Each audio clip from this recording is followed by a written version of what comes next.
Hello everyone, welcome to 9th lecture of rotational dynamics. Dear students, last lecture में हमने translational और rotational motion के analogy के बारे में पढ़ा था. उसके बाद मोमेंट ऑफ इनर्शिया क्या है, कंसेप्ट क्या है मोमेंट ऑफ इनर्शिया का, और अलग अलग रिजिड बॉडीज का मोमेंट ऑफ इनर्शिया कैसे निकालते हैं इसके बारे में पढ़ा. आज के लेक्चर में हम एग्जाम पॉइंट ऑफ व्यू से बहुत ही important topic radius of gyration and perpendicular axis theorem के बारे में पढ़ने वाले हैं. रेडियस ऑफ गायरेशन क्या है, इसके लिए यहाँ पे एक फिगर कंसिडर की है. कोई भी रिजिड बॉडी है, एक्सिस पास हो रही है पॉइंट O से, और वो rigid body is rotating about an axis passing through point O. अगर I1 मोमेंट ऑफ इनर्शिया है रिजिड बॉडी का about the given axis of rotation, तो according to the definition of moment of inertia we can write I1 is equal to summation of I tending from 1 to n mi/ri square. ये definition है moment of inertia की. ये हम last lecture में पढ़ चुके हैं. तो ये रिजिड बॉडी को सिंपल फिगर है. Rigid body is rotating about an axis passing through O having mass capital N. तो इसका moment of inertia according to the definition can be written as I1 is equal to summation I tending from 1 to n mi/ri square. यहाँ तक clear है. अब दूसरी body consider करते हैं. अब यहाँ पे क्या कंसिडर किया है कि जो पहले फिगर में बॉडी है जिसका मास m है, जो rigid body having mass m, अब वो कंप्लीट बॉडी हमने सिर्फ एक point mass m capital M से रिप्लेस की. ये डिफरेंस समझिए. फर्स्ट फिगर में क्या है, कंप्लीट बॉडी शो की है रिजिड बॉडी जिसका मास m है और उसका मोमेंट ऑफ इनर्शिया का इक्वेशन लिखा है. अब सेकंड फिगर में हमने क्या किया, सेकंड फिगर में हमने वो कंप्लीट बॉडी जो है rigid body, that complete rigid body has been replaced by only one single point having mass capital M, जो यहाँ पे फिगर में शो किया है. ये पॉइंट कैपिटल M है. ये पूरी बॉडी अब ये पॉइंट क्या कर रहा है, यहाँ पे रिप्रेजेंट कर रहा है. तो अब अगर ये बॉडी का जिसका मास कैपिटल M है, इसका अगर हम ये axis of rotation passing through this O about point O, ये एक्सिस ऑफ रोटेशन के अबाउट अगर I2 इसका अज्यूम करते हैं मोमेंट ऑफ इनर्शिया है, तो according to the definition I2 can be written as I2 is equal to mk square, where k is the perpendicular distance of this point from the axis of rotation. ये भी क्या है, ये भी moment of inertia की definition है. दोनों भी क्या है, मोमेंट ऑफ इनर्शिया की डेफिनेशन है. सेकेंड फिगर आपके समझ में आ गई. फर्स्ट से मैं एक बार और बता देती हूँ कि ये बॉडी हमने जिसका मास कैपिटल M था, ये कंप्लीटली एक पॉइंट मास जिसका मास कैपिटल M है उससे रिप्लेस की है. और वो बॉडी कहाँ पे है, it is at a distance k from the axis of rotation. k is the perpendicular distance of this body point mass from the axis of rotation which is denoted by letter k. तो ये axis of rotation के about अगर I2 moment of inertia है, तो according to the definition of moment of inertia we can write I2 is equal to mk square. अब अगर I1 is equal to I2, ये condition हम लेते हैं. सबसे पहले ये बॉडी का मोमेंट ऑफ इनर्शिया निकाल लिया. ये बॉडी फिर दूसरे फिगर में पॉइंट मास से रिप्लेस की, उसका मोमेंट ऑफ इनर्शिया निकाल लिया. अब हम क्या अज्यूम कर रहे हैं कि अगर I1 is equal to I2 है, तो then K is called as radius of gyration. मतलब अगर दोनों एक्सिस का मोमेंट ऑफ इनर्शिया सेम है, तो ये जो परपेंडिकुलर डिस्टेंस है बॉडी का from the axis of rotation, that distance is called as radius of gyration. तो डेफिनेशन में अगर हमको बताना है रेडियस ऑफ गायरेशन, तो रेडियस ऑफ गायरेशन क्या है, तो it is a distance from the axis of rotation axis of rotation के पास का ये डिस्टेंस है। कैसा distance? At which the total mass of the body is assumed concentrated and at which the moment of inertia will be equal to the actual moment of inertia of the body. तो radius of gyration क्या है?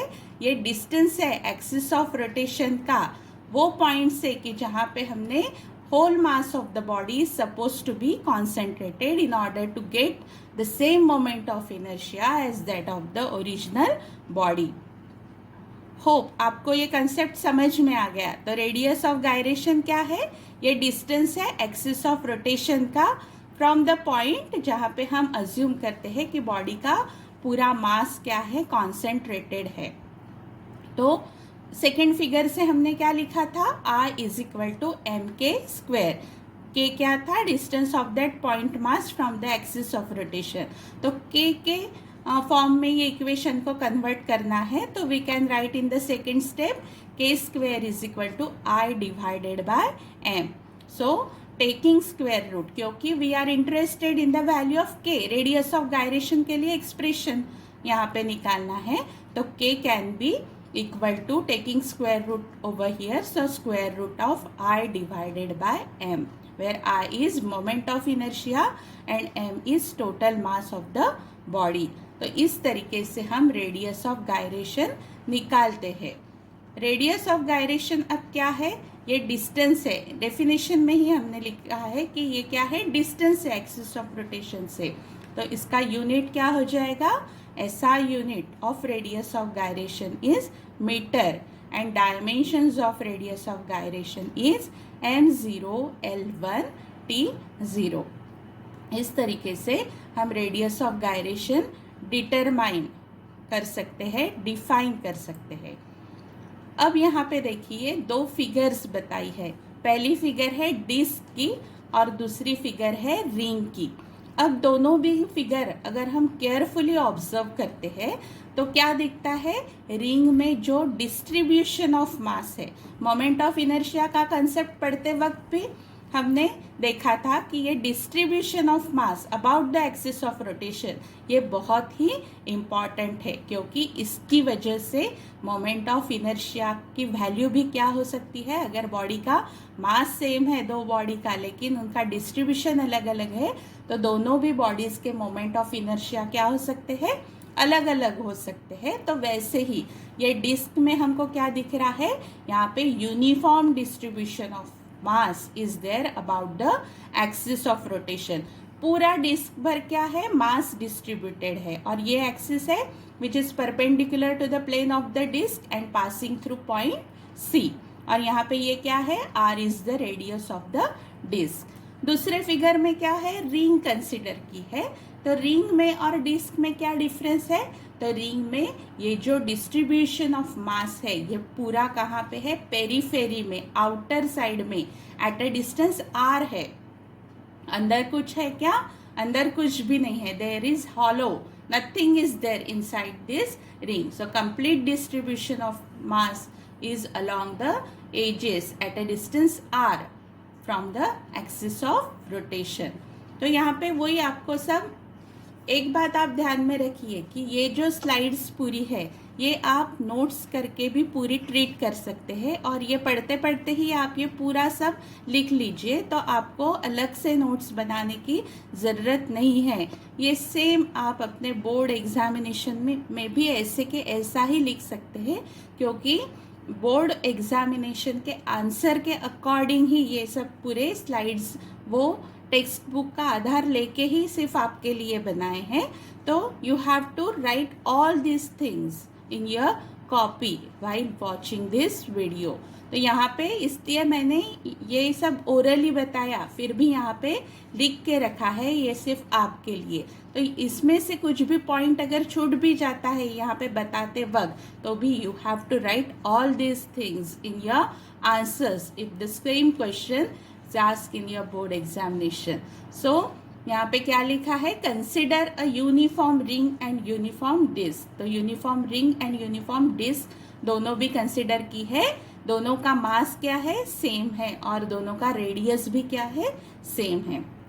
अब हम assume करते हैं कि I R be the moment of inertia of this ring and I D be the moment of inertia of this disc. ये जो सफिक्स है आर फॉर रिंग लिया है हमने, डी फॉर डिस्क लिया है, तो ये हमने अज्यूम किया कि इसका आई आर है, इसका आई डी है। अब रेडियस ऑफ गायरेशन के लिए हम अज्यूम करते हैं कि के आर क्या है, रेडियस ऑफ गायरेशन रिंग का है, and K D be the radius of gyration of this disc. तो अब यहाँ पे डेफिनेशन अप्लाई करते हैं, तो आई आर क्या हो जाएगा, एम आर स्क्वायर हो जाएगा यहाँ पे, which is equal to M K square ring के लिए। पहला फिगर कौन सा है, रिंग का है।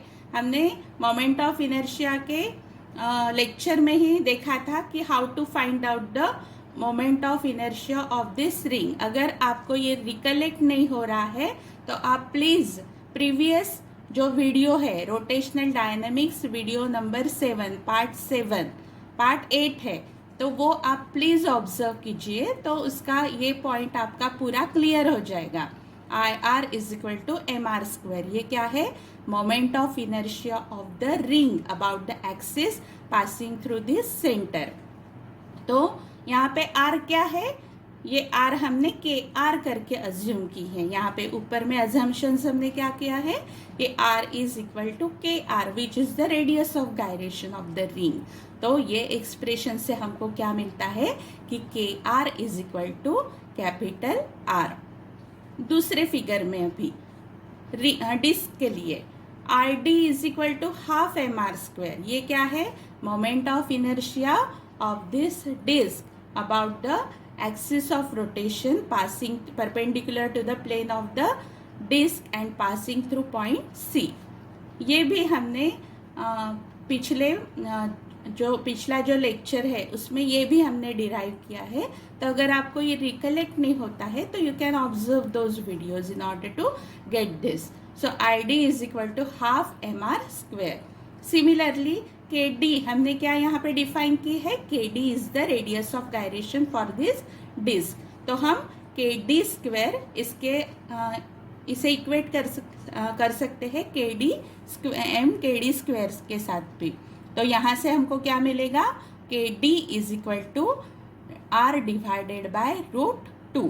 यहाँ पे स्टेप्स ओमिट किए हैं मैंने, लेकिन I hope this steps are very simple. M cut हो जाएगा, R square divided by 2 will be equal to kd square, so taking square root kd is equal to r by 2।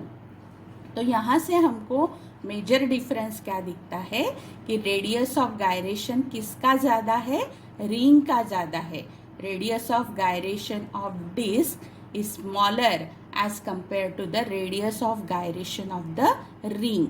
So it shows mathematically that K is decided by the distribution of mass।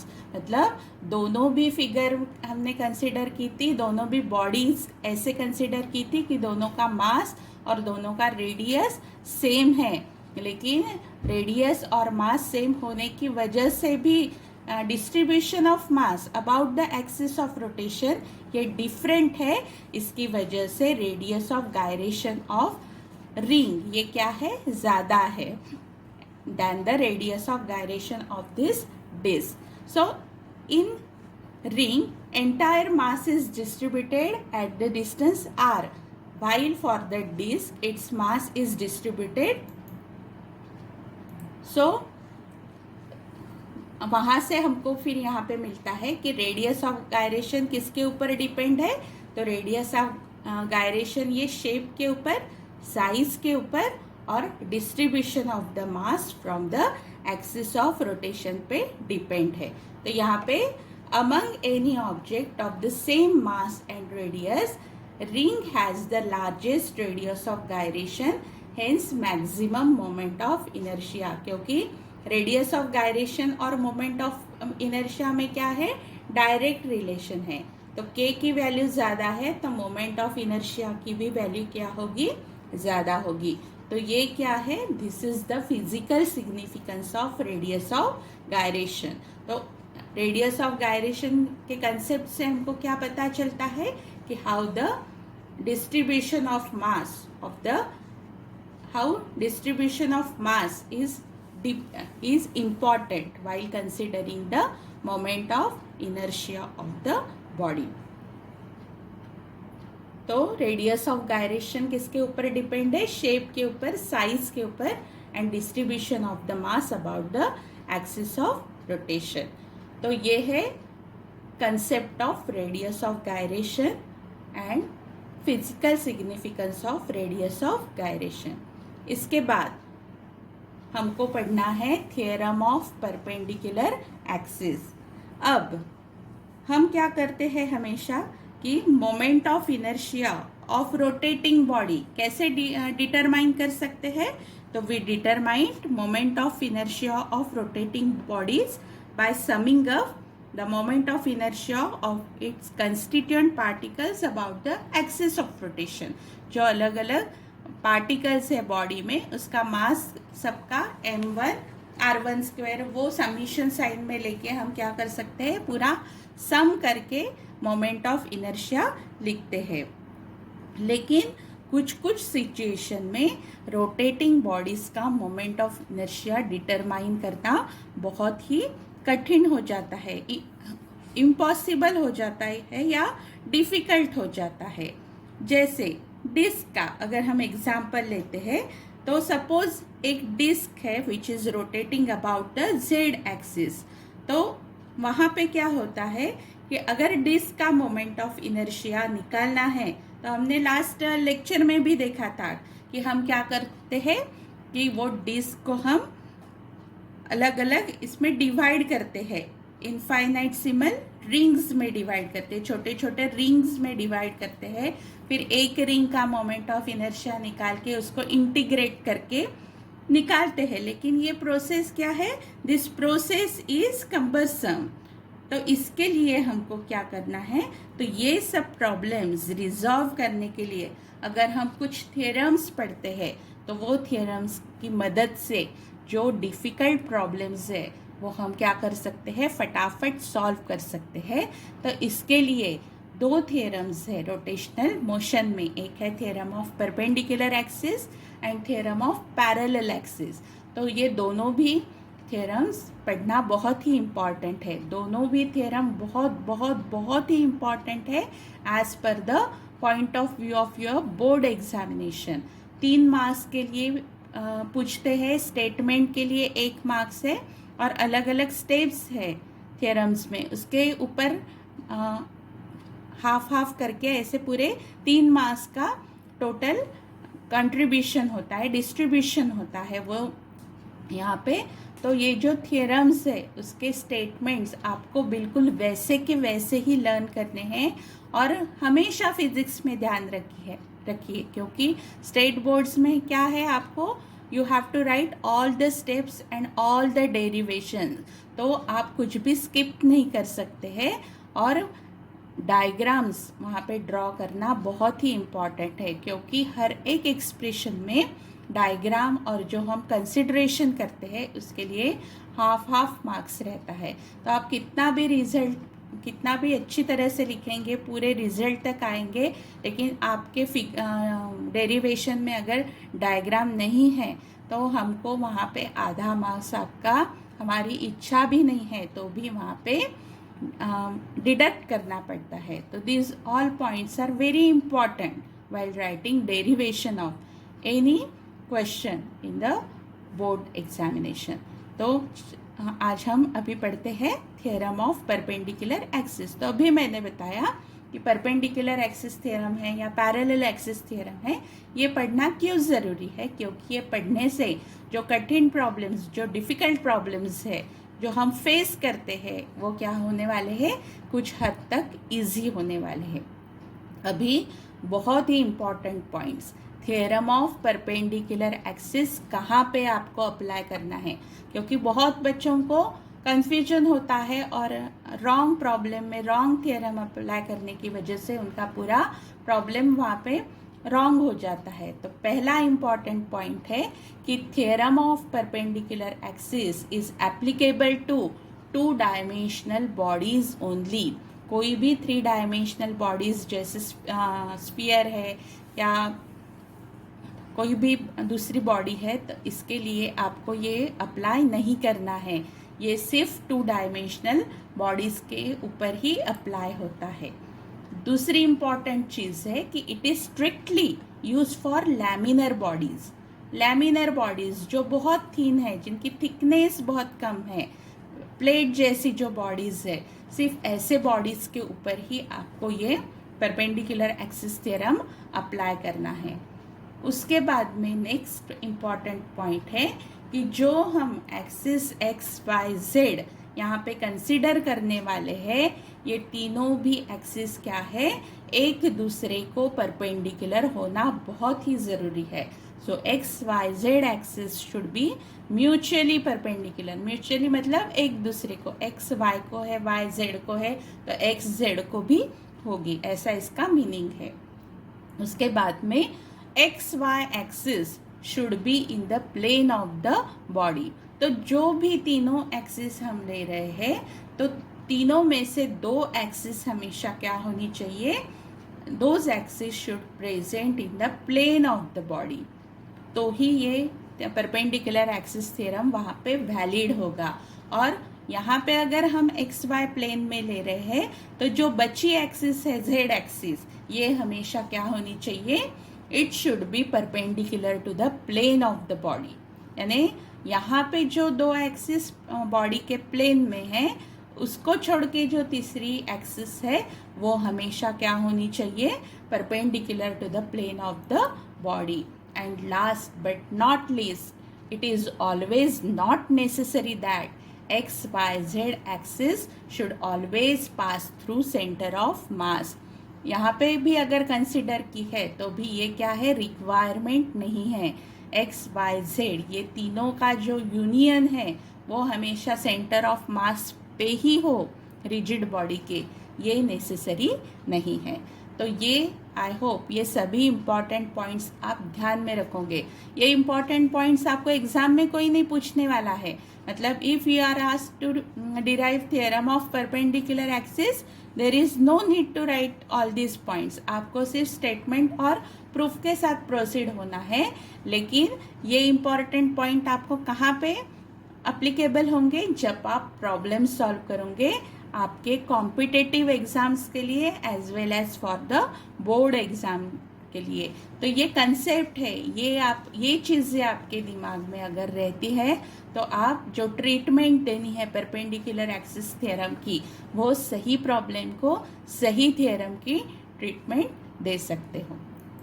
तो let us start with the perpendicular axis theorem. तो इसके लिए हमने अब सबसे पहले हम figure समझ में लेते हैं, क्योंकि आपको ये फिगर ड्रॉ करनी है। तो फिगर ड्रॉ करने के लिए आपको सबसे पहले क्या करना है, आपको ये ऐसी रिजिड बॉडी ड्रॉ करनी है। रिजिड बॉडी ड्रॉ करना बहुत ही ज़रूरी है।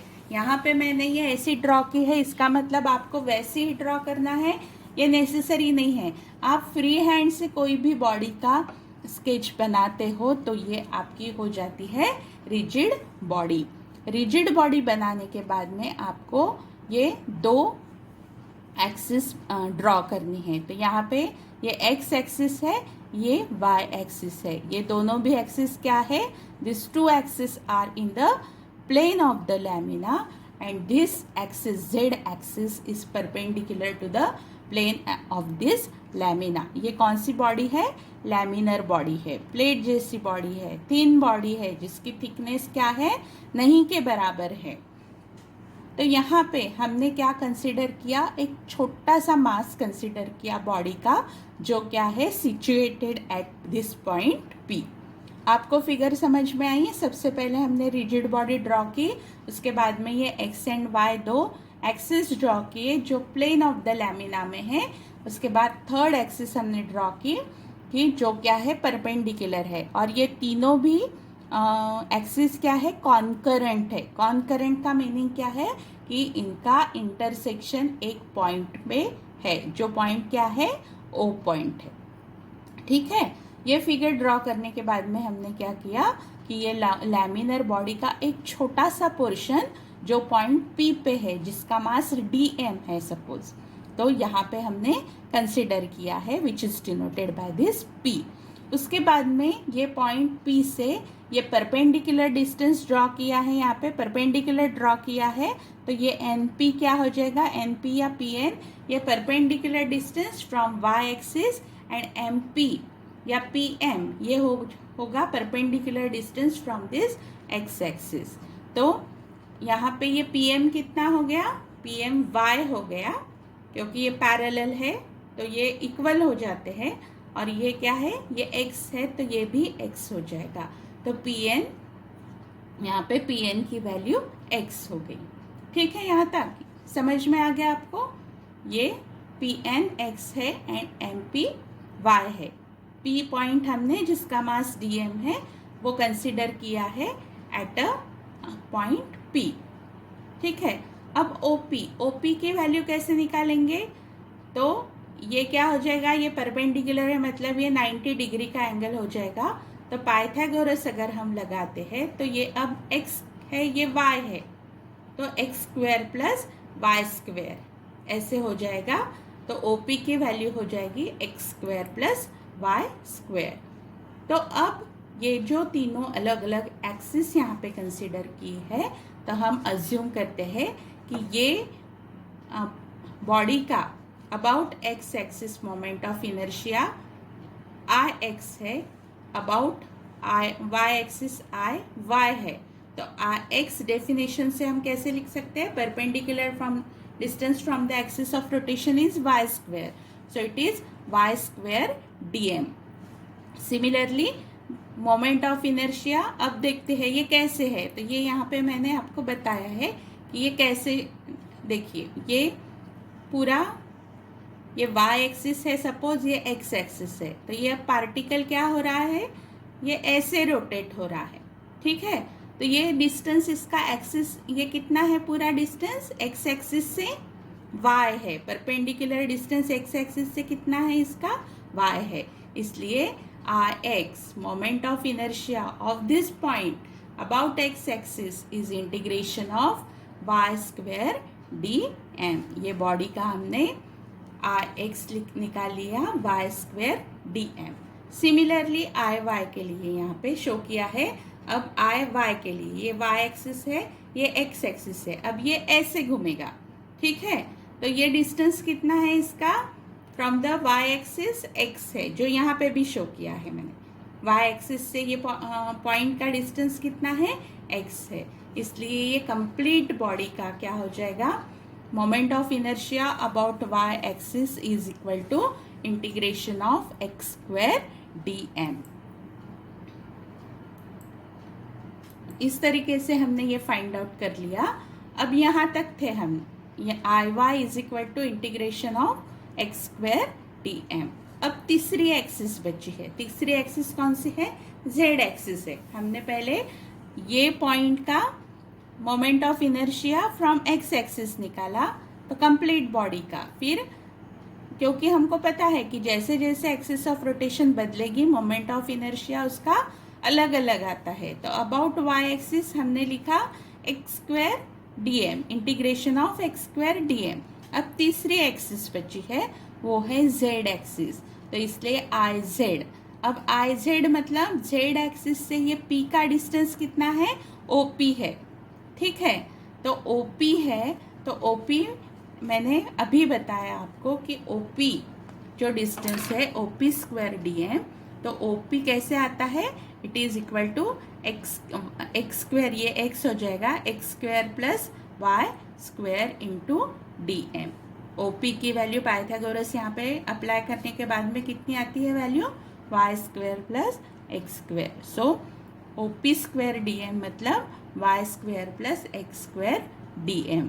अब सेपरेट करने के बाद we can write Iz is equal to integration of Y square dm plus X square dm। अब यहाँ पे we can write therefore Iz is equal to Y square dm क्या है, Ix है, इसलिए instead of Y square dm we have written Ix, and instead of X square dm we have written Iy। तो ये जो है Iz is equal to Ix plus Iy, this is the mathematical form of the theorem of perpendicular axis. ये है perpendicular axis theorem, mathematical form. तो आपको अगर पूछते हैं कि what is perpendicular axis theorem, तो I Z is equal to I X plus I Y, मतलब जो प्लेन में दो एक्सिस है उनका मोमेंट ऑफ इनर्शिया की सम, ये हमेशा जो परपेंडिकुलर एक्सिस है उसके मोमेंट ऑफ इनर्शिया के बराबर होती है।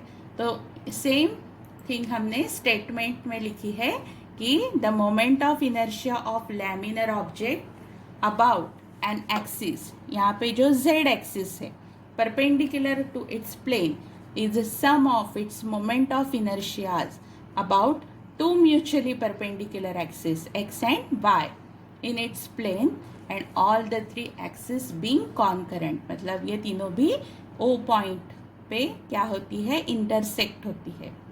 कॉन्करेंट पॉइंट है, तीनों एक्सिस का यूनियन पॉइंट है। तो ये स्टेटमेंट के लिए हमेशा 1 मार्क्स रिजर्व रहता है। तो स्टेटमेंट लिखते वक्त ये स्टेटमेंट से एक भी वर्ड आपका गायब होना नहीं चाहिए। You have to write the same statement as it is given over here.